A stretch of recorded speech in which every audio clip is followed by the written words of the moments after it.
There's a reason why white people, Greeks, Italians, they know the meanings of their names. Yeah. If you go and speak to some Italian people, he'll tell you, my mom, my dad will tell me what my name meant. Yes. So, that also can play a part in legacy, because everything I've talked about, religion, all this stuff, it's just legacy. Those are people's names. In the Bible, it says, when you pray as if you've already received it. Do you know what that means? That means when you walk in a building, you want a deal, know that I've already got this deal. Wow. This deal has already come to life. I don't need to go and pray to God and say, God, I let's need pray. this. No, if this is something that I want, it's already done. What about if you started to believe that you're a God? What could you go and accomplish? Because is anything impossible for God? See, people think God is about, can we still bleed? We bleed. No, that's our flesh. But the spirit that we have, even the Bible then tells us we are made in the image of God. Yeah. So, but if you know that you're God, you can do anything that you want to do. Yeah.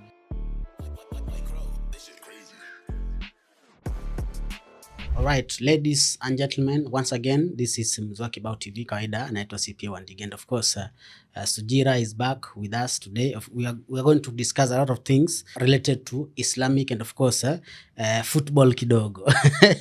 Sugira, the other time you said you are not supporting football, maybe in the World Cup. Which country were you supporting? Because Australia was knocked out after group stages. So I haven't been watching the World Cup much, but because you see, I'm in marketing. So when you're in marketing and social media, you have to catch on what's trending, what's happening. And the World Cup is happening. I can't deny that. Yeah, sure. So I haven't been watching games, but I've just been seeing highlights. I'll just go and maybe see, because I don't have time to watch the games. They're also very late, but I see a little bit of highlights. Yeah. And now I just had a video that go viral where, last night it came up where, you look at Argentina. Now, as I said, I'm not watching it, but I said, wow, you see how we can find lessons in everything. If you look at the Argentina national team, is there one player with an Arabic name? I haven't seen Muhammad. I haven't seen a lot of Arabic names. By the way, that's true. They have their own names. Martinez, Messi. But you look at their first name, Leonor, Laturo. So again, Spain went and colonized them. Now, Argentinians had indigenous people there. That's why you see Laturo, those Enzo. There's a bit of mix. They don't look white, Kabisa. They don't look Muzungu. Messi, he's white, right? That's a white man. Those are his ancestors from Spain. Some others, they were indigenous people. Now, the indigenous people, I don't know if they had their own names, that land of, Argentina. The Spanish came in and colonized quite heavily. Also the Portuguese in Brazil. So you see Brazil, you see where Vinicius Jr., those black players. So in Brazil, those were West Africans. So they brought West Africans there. The Portuguese enslaved them, colonized them. That's why in Brazil, you see light-skinned players. Neymar. Why are they light-skinned? Because the Portuguese, the Muzungus, and then there was the West Africans and also indigenous people. So there was indigenous people, but then they also had brought over West Africans into now Brazil to, run the sugar canes, and they were slaves. Marketing is all about storytelling. Dad, when we first started this business, what did you say to me? I said, yes, we do a podcast. Why? Because I want to tell our story. Why? Because I know the story builds a legacy. Builds a legacy. And that is exactly what we do here at ETS Rubasha Media. We market your story on social media so you could build a legacy for those who come after you, to build your business and your personal brand. Yeah, follow us on our platform. Go on our website, etsrubashamedia.com. This is about legacy, and it is about showing up on social media every single day, because if you don't show up, your competition will. So now, who took the West Africans to Argentina? That's a good question. Oh, no, it's to Brazil. To Brazil. You see, like if you look at Argentina national to Brazil, team, to Brazil. If you see Argentina national team and Brazil national team, yes, they're in that same region, but they look very different. Yeah, for sure. You can't see a Vinicius in Argentina. So yes, there was West Africans that went there. Now I need to do more information of how the West Africans got there. But you look at the dark players, those are West African. And then there's the indigenous people. So you can see that mix, and even some of the West Africans there. So that mix of the West Africans and even the Portuguese, also the indigenous people. So that's why you see those dark, light skin and Muzungus in Brazil. Kaká, white. Why? Sure. Portuguese. Oh yeah, it's the same thing I think happened with Jamaica. They are also in the same region, but now Jamaica is black dominated. Yeah. So like Jamaica was like it's like it was a prison camp where like they just brought Jamaica's the same exactly. West Africans, even they bought those there in Jamaica as well. It was like where they were taking, how do we call them, the slaves. So they're taking slaves to Jamaica. Then maybe the slave thing ended. No, they stayed there. Those who are alive. Yeah, correct. Wow. So now, why do you think many countries, they don't have Islamic or Christian names? For good example, you've just mentioned Argentina. Well, so that's the thing. You see, the Spain colonized Argentina, right? Yeah. Portugal, the Portuguese colonized Brazil. So the reason why you're not going to find majority Arab names or you're not going to find many Muslims. Of course, there's going to be anomalies, 1 out of 2. Of course, there's everywhere there's colonized people. But it's because the Spanish, the Portuguese, they were colonizers. Why would they take someone else's name? A Spanish person's not going to take an Arabic name. Have you seen the Spain national team? There's not one player who's Muslim or Arabic. There is one, but I mean Spanish. The one that I'm talking about, of course, is the best player. He's Moroccan, which is Arab, and from Guinea, which is Yamal. He's the only one in that Spain team who's Muslim. Why? Wow. England national team, Harry Kane, Jordan Pickford. In England national team, name me one player who's Muslim. Of course there is, but they're black. There's no Muzungu player. Harry Kane, there's no Muzungu player in England national team who has an Arabic name. Why? England were the colonizers. They were colonizing people. They even tried to colonize the Arabs. Why would an English person take another man's name? They could never. They're so proud of who they are. Why do you think they were colonized? They're conquerors. Why would a conqueror submit to another man? Well, they can't submit to another man. No way. That's why they created their own religions. Look at you see India, they created Buddhism. Buddhism came from them. They have that belief. They know that they are gods. We are all gods on this earth. That's what this is all showing you. So everyone created their own gods, which is very, very interesting. But yes, there's no man who will let you come in and take their name. Take their name. Now, why Africa? How did Muslim came to Africa? Now they dominated like everything. It's a good question. So if you see Africa, right? You see North Africa. You see the World Cup, Algeria, Morocco, Egypt, Tunisia. Those are North Africa, which is in the continent Africa. So North Africans are Arabs. They invaded Africa. So if you see the Egypt national team, can you find Arab names there? Egypt, for sure. When I was looking at the highlights of Egypt, of Australia, I looked at the names, I looked at the names. Every player in Egypt, even there was one dark player there. Every player in Egypt has an Arab name. All of them, it was like Muhammad. All of them had Arabic names. I didn't see one player in Egypt national team named John or Laturo, all Arab. So the Arabs, that's why you see Mohammed Salah, he doesn't look like me and you. A lot of people on social media, they just say, oh, North Africans, they try to use that excuse. But I'm like, wait, the geography, of course, they invaded Africa. So they took over the north. So all Arabs in North Africa. Okay, so that was a powerful thing because Arabs now being in North Africa, it allowed them to move. But here is where it gets interesting. And it all comes down to the one same thing. Everything is a business. Everything is a business. So the way Islam came into Africa was through trade.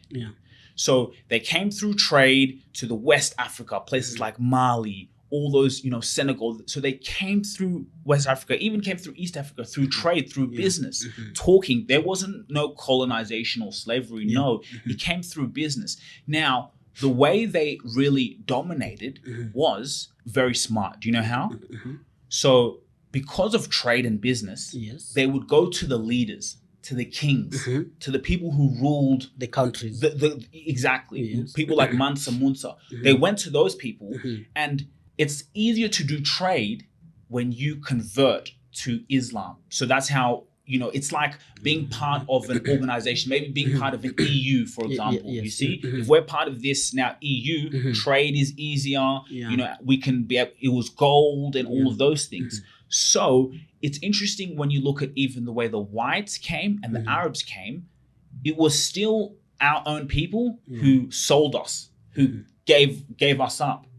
These people, like, we still gave out, like, the whites didn't just come in and, yes, they came in savagery, but there was our leaders who, go in, all right, bet, like, if it's for a number, that's why we were manipulated. So now when the leader and the kings now say we're taking Islam, yes, we're going to do trade because they're making money for also the country, then it's very easy for now our own people go in and train now the children, train everyone, all right, this is what we're doing, become Muslim. And then so now more of the Arabs came in because it was close. They came in with scholars and people teaching, came in, boom, preaching, because they also knew, this is powerful, this is economics. Mansa Musa then went over to Mecca. That was huge. Where's Mecca? It's not in Africa. It's in Saudi Arabia, where their religion started. So you see that, and then again, when they go to the children, it's game over. Because when you can now get the children in, so it was more, Africans became Muslims a lot because of trade. Business, and they went to the kings, to the influencers, to the leaders. If you go to the leaders, everyone will follow them, and then that's how they now enforce it to the people, because this is how we do business. This is how we make money. I think Mansa Musa was very wealthy. Now, why Africa? They had an option to go to Asia and things like that. They also did go to Asia. So if you see Southeast Asia, Indonesia, Malaysia, you see a lot of Muslims there. There's a decent amount of there's Muslims there. Now, I've met many Indonesian people who have Indonesian names, Anjita, things like that. But then there's some Indonesian people who also have Arab names. There's some colonized Indonesian people there. But then I've met a lot of Indonesians, more than Africans, who have their Indonesian names. They have their Indonesian names. It's just there's still a few who will always be colonized, like in every culture. Now with Africa, so you see, that's how they dominated Africa, where we are. And then there's another place, America. And now, what happened was, of course, America, we know the story. They took slaves from Africa, took them to America. Now, America is the biggest market in the world. America's, come on, man. America are the big boys. So now, because the whites were so savage to the black people and, beating them and, so then it was always seen Christianity as kind of a white man's religion. But here's the thing. Every time, let's say, black people, they get in trouble, they go to jail, they're always wondering, why do I keep doing bad? I've brought up in a Christian home. And there's always someone who recruits them to become Muslim.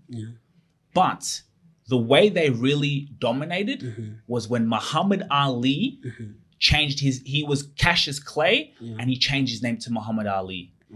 That was one of the biggest moves from Islam that changed the whole game. That took Islam across the map. That was a huge win for the Arabs. That was like, if I was Arab, I'd be like, man, what a victory. Because Muhammad Ali, again, remember how they did in Africa? They go to the leaders.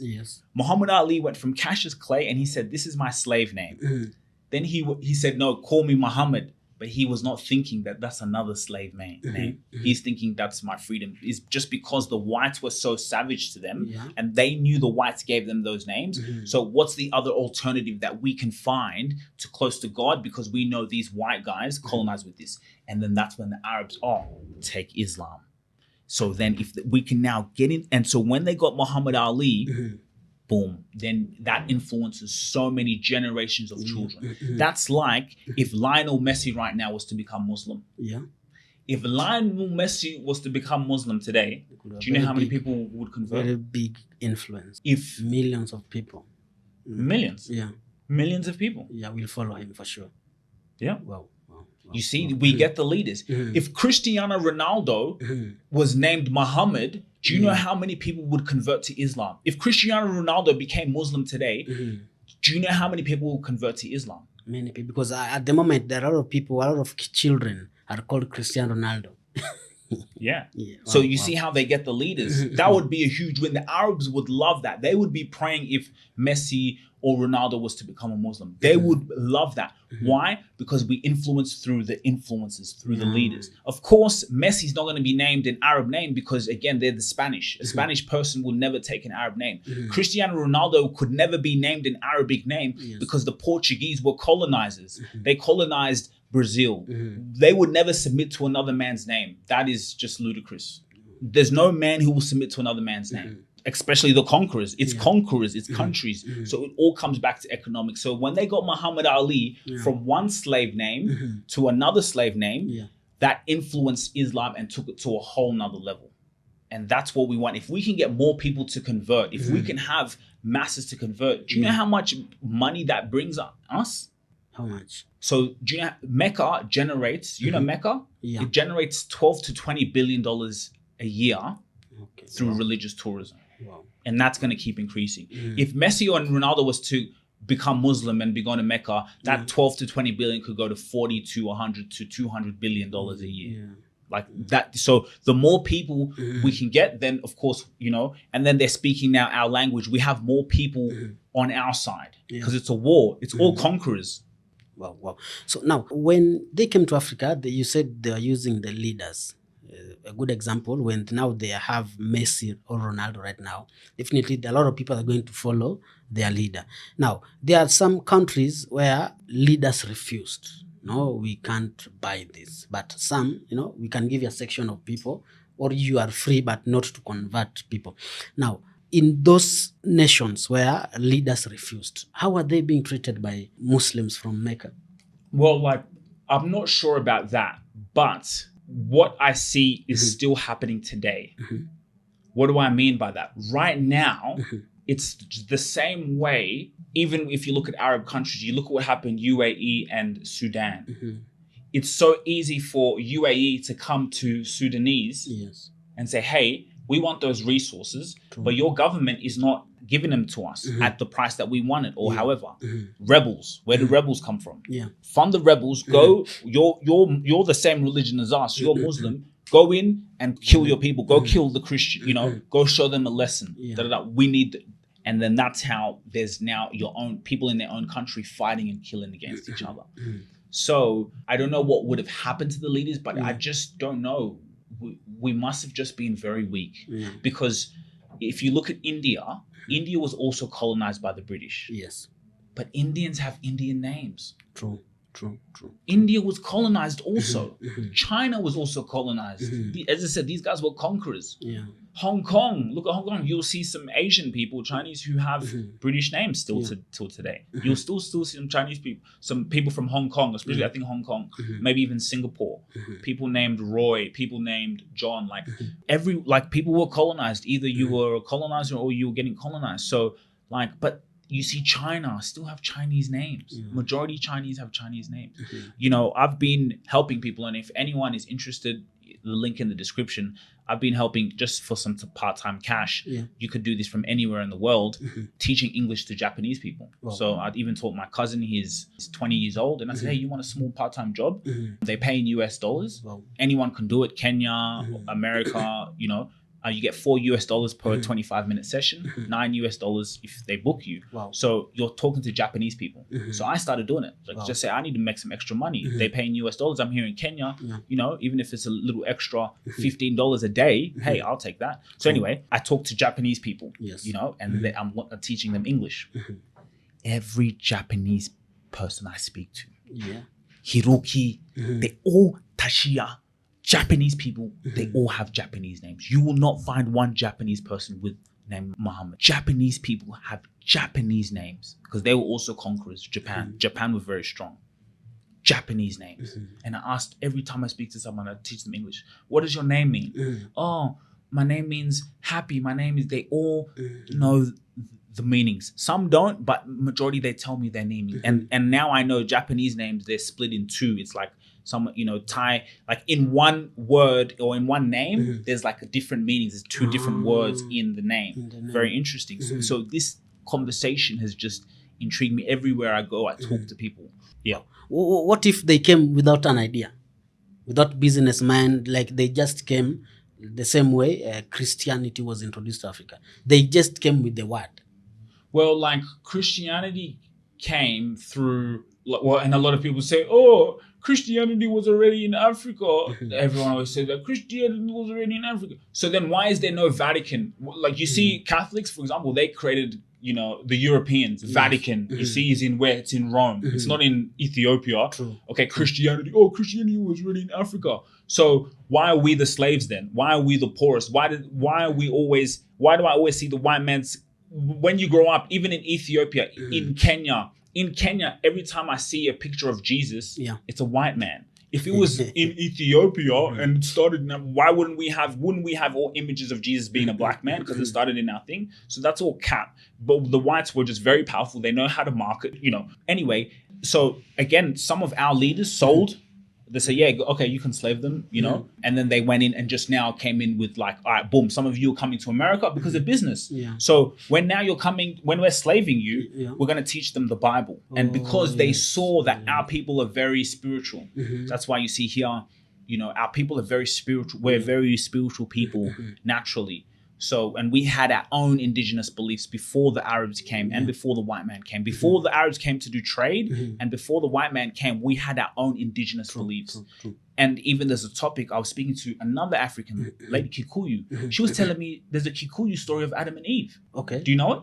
Okay. I've never heard it. So now maybe you can when you talk to a Kikuyu person, they have this, the sisters, the mothers. There's a Bible, there's an Adam and Eve story for Kikuyus. For their own community. Yeah, if you see all the women, there's like 8 sisters. Do you know any of this? So in Kikuyu culture, there's 8 sisters who were powerful sisters. There's a story about this. So the Mumbi. Yes, yeah. There's Mumbi. That's why if you see Mumbi in Jerry, because I was talking to a Kenyan person, this Kikuyu woman, and I said, what? You Kikuyu women, every woman, you guys are so smart. You guys are business Kikuyus. Whoa, they're just so they're sharp. They're very good mind. I said, where does this come from? Why are you guys so smart, intelligent, beautiful? And then she said, and then she told the story of that story, the Mumbis and the sisters. And so we have our own Adam and Eve story for Kikuyu. Wow. So I said, we had our own stories like the Bible. We had our own beliefs. We had our own things. So then when they slave you, for example, the whites, they used the Bible and God to get them in line. And, you know, we still slave them, but we can get them to do what we want to do. And actually, if we use this more, we can just get more than just money out of this. Of course, money is the main goal, but we control so much more, which has benefited them till today. And same on the Arab side. Now, from the story of Kikuyu just shared right now, do you think when Christianity came, they erased a lot of our stories? Yeah, so like Christians, definitely, the whites, they definitely did that. The Arabs, they were just very smart about it. I think if you just market your product very, very well, if you market something again and again and again, you're going to take over. So it's like if we can also bring our scholars, because they brought the trade in and of course they already submitted to Islam. So they just taught them so much about Islam that I guess they just forgot what their beliefs were. And there were some people who still took their beliefs. If you go to Nigeria, there's still some people who have, you know, Nigerian names. Even I think Sadio Mane. I think Sadio, I don't know. Yeah, he's a Muslim, but maybe the name maybe is African. It could be in Senegalese name, Sadio. N'Golo Kante. N'Golo, that sounds definitely like an African name. And N'Golo Kante is Muslim. So there were still some Africans who took pride in their names and who said, yeah, we'll become Muslim. Yeah, if we're going to do this for trade, and yes, we believe in this more than our beliefs. Okay, cool. But we still name our children Senegalese names, indigenous names. How did the African countries dominated by Muslims survived, or what benefit did they get? So you see, like Mansa Musa was very wealthy. You know, it was gold and trade. You see country, you know, also through doing trade with Libya. So I don't know why maybe those countries are not wealthier than they should be. I know a lot of even Islamic states even maybe perhaps control them or the leaders. They have really that Islamic thing. But, you know, I don't know. Maybe if you're still always submitting to another man's belief and name, and if someone else is controlling you, how wealthy can you really become? I don't know. But you look at Australia, you know, Australia's like, you know, the British came in and just took over. They, wiped out the indigenous people. There's still indigenous people there, but they came in, took control. So it's actually, they're still British, because I was like, the UK controls Australia. Sure. But if I think about it, those Australians, they're all convicts. So they're still all British people. So if you see a white Australian, he's from Scotland. His ancestors are Scottish, British, because the British came, Irish, they came there, took over Australia. And so Australia is a very wealthy country. We're a beautiful country. So, I don't know, maybe if you're still always under control or someone's always controlling you, how wealthy can you be? I don't know.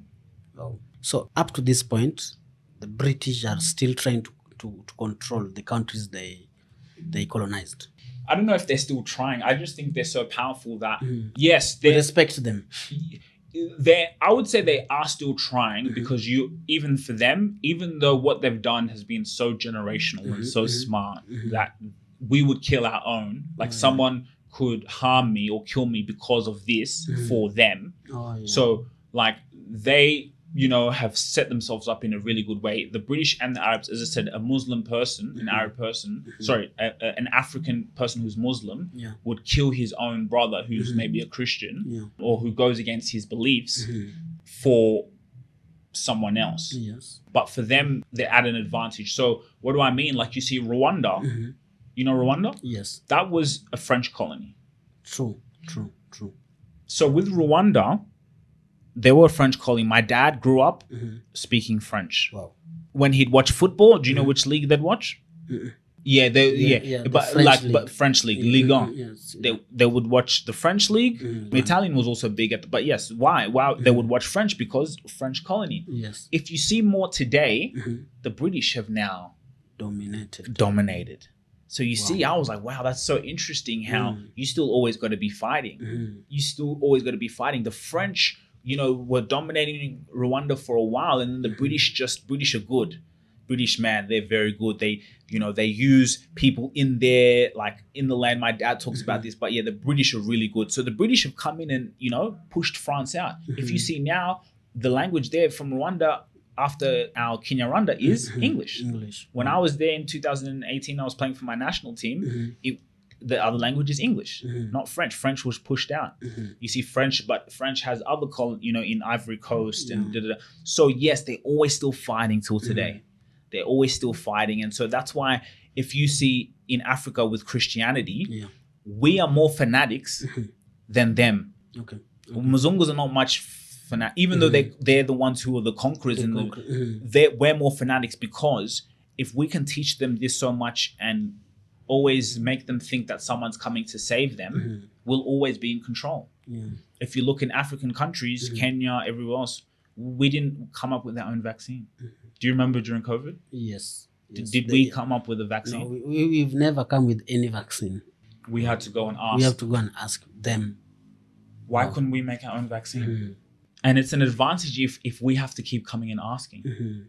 It's like your mum. Yeah. Your mum, if you keep coming and asking your mum for money, she's still like, it's like it's hard. I still kind of own you, bro. Yeah. It's still hard if you just depend on me, like subconsciously for any human being, you're going to feel that. Yes.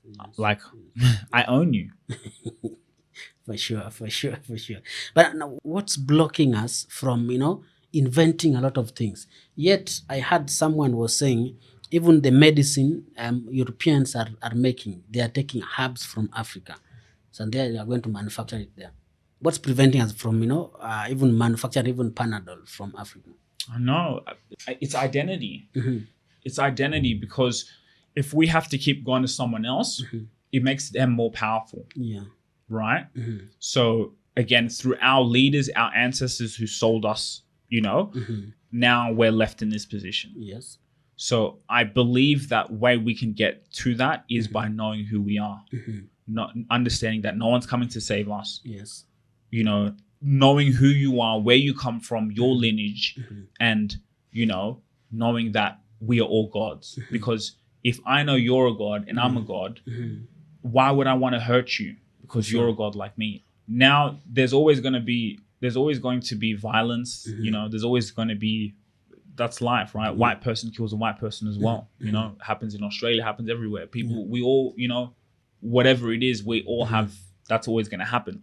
But we can get to inventing just like the way they do in Dubai, and Arabs have invented, Chinese, Indians, you know, Americans, whites, like we can get there if we know who we are. Because if you see everything that all those places I have in common, all those people have their names. All those countries I just mentioned, Indians, Australians, even though Australia is a land of just all foreigners, but still the whites who came in there, whoever else, everyone else has their own name, Chinese. So if all of those people have their own name and they're inventing, and we're the only continent who majority don't have our own names, then there must be something that's there that's wrong. Now, maybe it's because our leaders don't support our inventions. The other day, I saw in the news that this little boy who invented a radio station, who doesn't use, like he created everything from scratch. But if that kid can be taken to China, it could be a very big developer. But now in Kenya, it was just on the news and the story is gone. That's it. You're right. Like if that kid was in America, there'd be people throwing money at them because they know if we can put money into this child, he's gonna make he's gonna make more money. We're gonna invest. You see, Mark Zuckerberg, Facebook idea. Let's invest in this because look how big Facebook is. So I like that one. I don't know. As I said, I don't know if anything this has to do with identity. As I said, you can still have your own name and be a fool. You could still have a colonizer's name and still be very smart because, you know, you of course, your name is your identity. But, you know, we all have a brain. We all have a spirit that, you know, is God. So God doesn't have a name. God is God. But again, through the name, we understand who we are. As I said, Greek people, I met a successful person the other day. He says, you know, my mom would always tell me what my name meant. My name is Dimi. You know, it's a Greek, you know, that's a Greek militant leader, you know, and my cousin was named Dimi also. So, you know, in terms of the inventions and us investing into each other, I don't know if that interlinks because I always come and talk about the names and identity because even me, who I am now, I've always been this great. Even though I used to have a French name, remember Rwanda colonized. So I had a French name, a European name. But if I look at the difference between where I am then and where I am now, is I think now I don't have identity crisis anymore. Like I know who I am. And I still slip up. I still, you know, I'm a people pleaser sometimes. But now I get to a point where I don't care what people think. Who are you? Like I know who I am. I don't know, understanding my identity. I feel I just don't have an identity crisis anymore. I still go through life. I still go through doubt and, you know, will I make this? You know, can I do it? You know, where I doubt myself, where I'm worried, I'm stressed, you know, and even in those moments, I forget that Sugira, you're a God. You see in the Bible story, when there was a storm that was happening, there was a huge storm. And Jesus was sleeping. And the disciples came and Jesus, bro, wake up. It's a storm. Are you crazy? And then he said, calm. I think he said something like, don't you have any faith? And then he calmed the storm. I think he even went back to sleep. That's a symbolism in our lives that when the worst is happening to your life, you don't know what you're going to do. You've just lost your job. Finances are hard. You have children. You're just like, how am I going to do this? That's when you should be calm because you are God. Calm down. Now, you can't physically stop a storm. You can't, you know, physically go and put $100,000 into your account. But things are going to come into your pathway because you know who you are, you know where you're going, and opportunities just come. Have you ever sometimes just someone sent you money and you're like, holy shit, and you really needed that money? Out of nowhere. Has that happened to you? It happens several times. Several times? Where you get money and maybe you weren't expecting it? Exactly. That's happened? It happens. How many times has that happened to you? Several times. They're just chilling. Definitely you need money, but now maybe someone is paying your debt, he owes you. Just a minute, you are sorted. Not like, wow, thank you God for that. It happens several times to people. To me, it has happened several times. And sometimes there's been moments where I've been stressed. I'm like, how am I going to pay that bill? How am I going to pay this? And I've been thinking about like, you know, and sometimes, and then boom, someone sends me things. For sure. And sometimes I even feel like, wow, like, but it's we are God. So, you know, all we have to do is just focus on what we want, relax, know that we are God, do what you need to do every day. And doing what you need to do every day, your mind's going to tell you what to do. Again, it's hard for people to be consistent and do something and be good at it, so, but if your mind tells you that and that's your desire, you can go and do anything that you want to do. And get out of any situation, because your mind, there's no one, a lot of people, when they go through those stressful moments, they pray, and then, they listen to Christian songs and okay, that's great. But like, your mind is going to get you out of it. Okay, if those maybe Christian songs are going to help you feel encouraged and motivated, then that's okay. There's nothing wrong with that. Go ahead. I listen to music too, and my music, there's the lyrics, but like I have music that motivates me too. So even if someone can listen to Christian, just don't feel that there's something outside of you that's gonna save you. There's nothing outside of you. Those moments when you get that money and you're just like, boom, I know it's hard not to think, but it's like we are gods. So, boom. Like there's no one coming to save you. And the people who are very successful, they know that. They go and work for what they want. They can still pray and speak things into existence. I remember we are gods. In the Bible, let there be light, and there was light. So if I speak something, so sometimes someone might not know, even when they're praying, and they might be thinking someone outside of them is coming to save them. You're praying also with belief and speaking it into existence. In the Bible, there's another verse, and people can look this up. It's in Mark. And you see, I don't know if people read the Bible properly or someone was translated the Bible to you, but even in the Bible, in this Bible that you so love that someone else wrote, it says, when you pray, pray as if you've received it. Wow. Do you know how powerful that verse is? When you pray as if you've received it. It's in Mark. Look, someone comment below that Bible verse. In the Bible, it says, when you pray as if you've already received it. Do you know what that means? That means when you walk in a building, you want a deal, know that I've already got this deal. Wow. This deal has already come to life. I don't need to go and pray to God and say, God, let's pray. This. No, if this is something that I want, it's already done. Even if I don't have it, even if I don't have $100,000 in my bank account, I have $100,000. I'm going to move with someone who's wealthy. I want to get this real estate deal. There's a deal that I was working on for real estate for one of my clients. We're not hearing back from the landlord. We're hoping we get this price. We pray about it. I didn't go and pray. I said, we're going to get it. Wow. Guess what happened? Now I'm meeting with them tomorrow. Chinese, awesome people.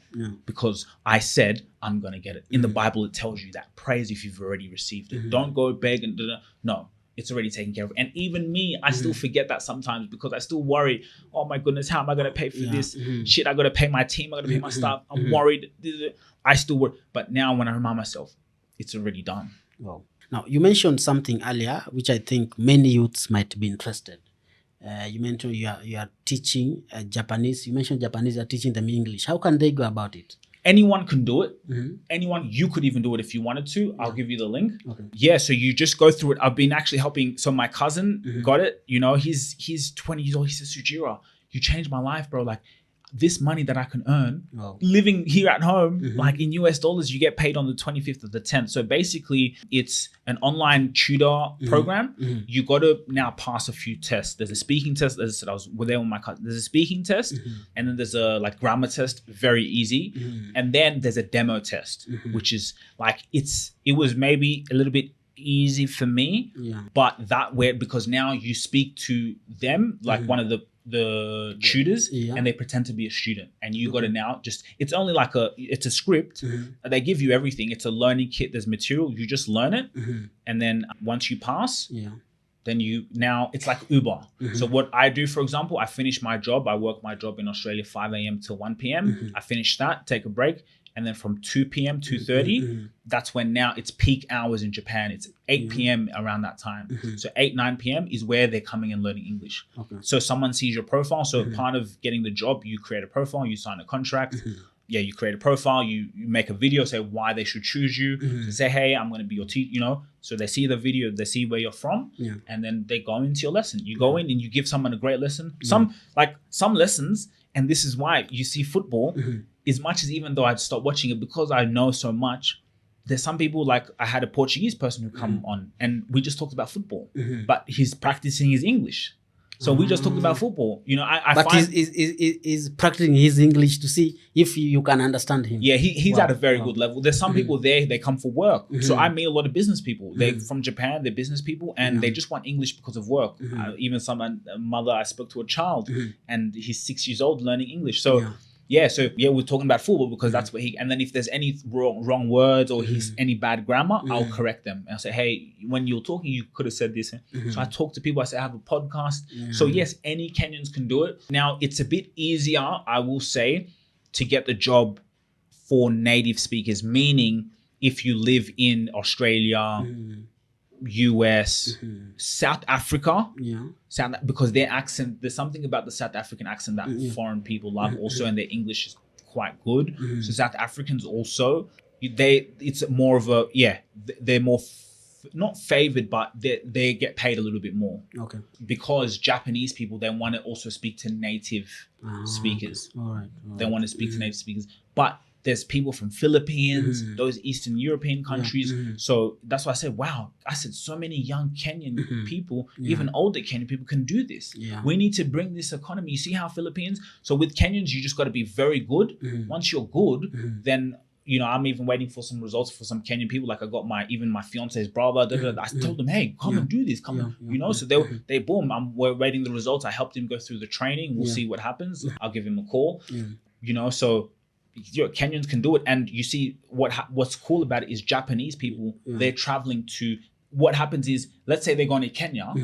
Then they come in and they say, okay, let me speak to someone who's in Kenya so I can understand the local thing. So then they come into your course. So that's why there's opportunity, because there's 1.5 million users on the platform. 1.5 million users. Willing to learn. So learn. And so a lot of people come in because they're traveling to a specific country.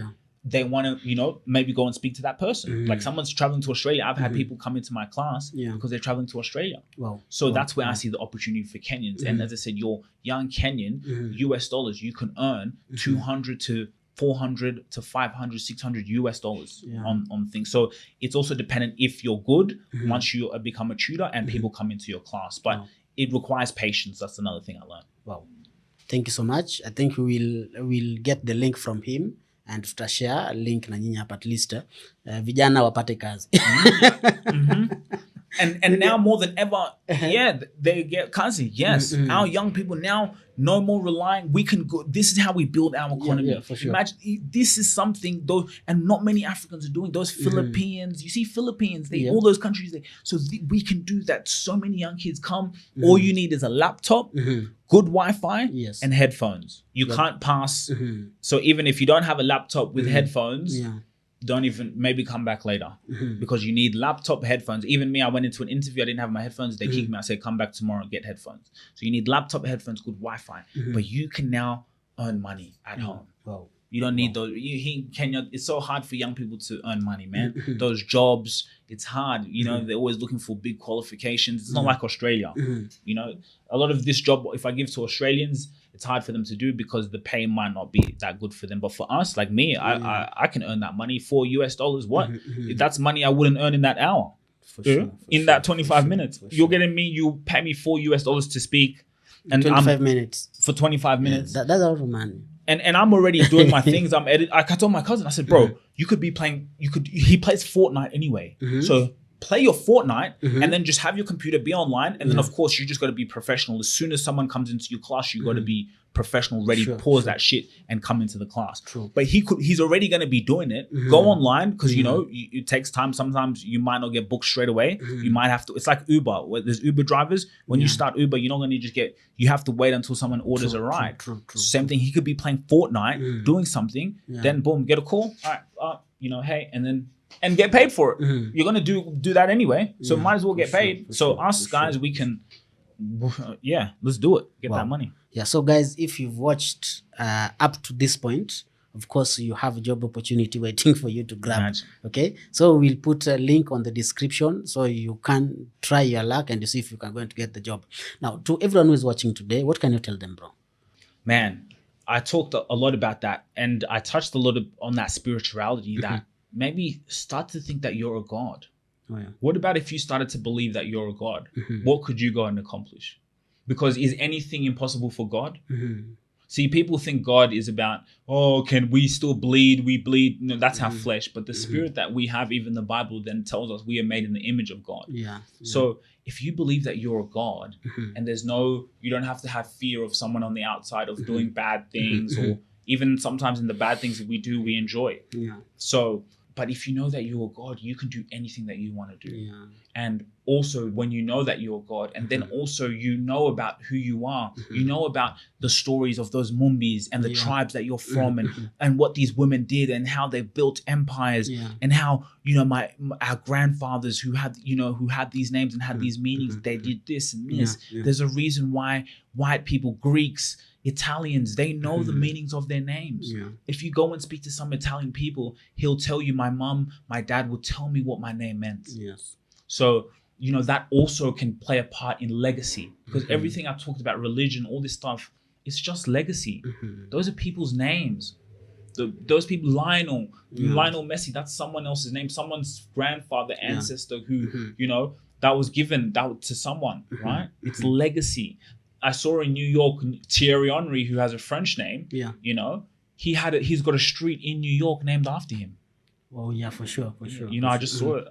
That's legacy. So if you're watching this and you want to create a legacy and be that conqueror, plus knowing that you are a God, and you mix those two together, there's nothing that is stopping you. You want to go get this. Now there's some people here who've been thinking, man, how can I earn money? How can I earn money? How can I earn money? And then they see this video, that part where I talked about this Japanese thing, they go apply. They have money. Wow. Thank you so much, bro, for today. It's been a very good one. Of course, we have job, and of course, we're also learning about our identity. I think that's after you've known your identity, now you have a job. It's a good one. So, guys, thank you so much for watching this one. I've been your host, Mzuka Kibao TV. Naitwa Ndiga Kalambada, and see you next time. Hey, what's wrong? Bro, I'm stressed out. I'm running my business. I've got to serve my customers, but I need more customers coming in. I can't keep relying on word of mouth. Why don't you just use ETS Rubasha Media? Who? Well, with AI now, what they do is they go in, get your perfect clients, bring them in front of you. So all I got to do is run my business, and he brings me opportunities. Think about it. You speak to 3,000 of your ideal customers, convert 1% of that 3,000. That's 30 people. 30 people in a room with you. Can you convert that? Of course I'll close them. I'm good at what I do. I just don't have time to be going and looking for my perfect client. Focus on what you love doing and let them bring you customers. When you win, they win, commission, ching. Sugira Rubasha, huh? Yeah, Sugira Rubasha. Go and Google them, man. Come on, take it to the bank. If you really enjoyed this video, make sure to click here, and I'm sure you're gonna love that one.